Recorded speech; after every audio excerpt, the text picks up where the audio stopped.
What drives someone to hunt monsters? In the book, In My DNA, decorated detective Lindsey Wade reveals the psychological toll of pursuing justice in Washington's most haunting cold cases.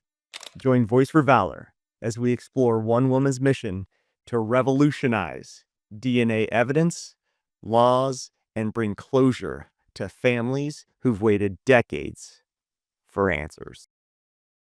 I was trying to develop a profile. I thought, okay, are these people, do they have a troubled background? But your stories talked about, white sex predators, black sex predators, Hispanic sex predators, Asian sex predators. Is there any profile out there that, or was there any commonality anywhere that you saw with these individuals? Other than they were predators. No, like I mean, abuse as a child or, well, I mean, some of them, had those things in their histories, but to say that that was the causal factor, I'm not, I wouldn't say that. I mean, these were all extremely disturbed Mhm. individuals for a variety of reasons, right? Like we could go through their criminal histories and look at their backgrounds, and they all had, severe behavioral issues.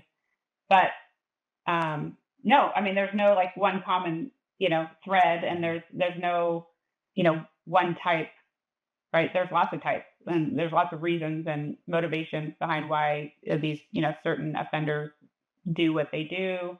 They choose different victims.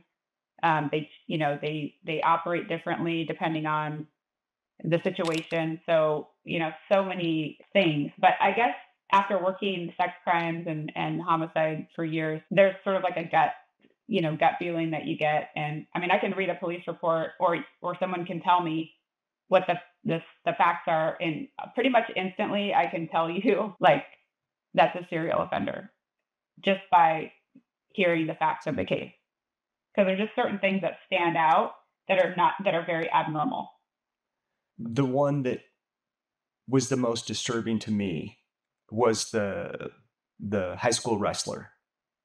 Yeah. What vibe was there? Anything that caused the hairs on the back of your neck to stand up? I know that you said that when you went to investigate him, his mom was saying had some excuse that he was sick or upset or anything. Was there any other tells? Because me personally, having a 17-year-old son myself, I can't imagine. That was the one that Yeah. was really So disturbing to me. yeah. So I never actually interacted with him. So I don't know, but I know just from, what I was told by the other investigators that right off the bat, when he, was like, I think the first time they went to get a swab from him, and his mom said he was too upset, to, right then and there, they're like, he's 17 years old. I mean, yeah, he seems overly upset for the circumstances. So that was kind of like a red flag to begin with. And then when they went back, um, the second time they ended up getting the swab from him, but there was nothing about him. No one in the neighborhood reported that he behaved suspiciously or that he was doing inappropriate things with the kids or nothing like that. I mean, there was, obviously he had things going on in his head um, that were unknown to everybody else that that knew him, including his family and friends. But yeah, it was. I mean, I was surprised to everybody.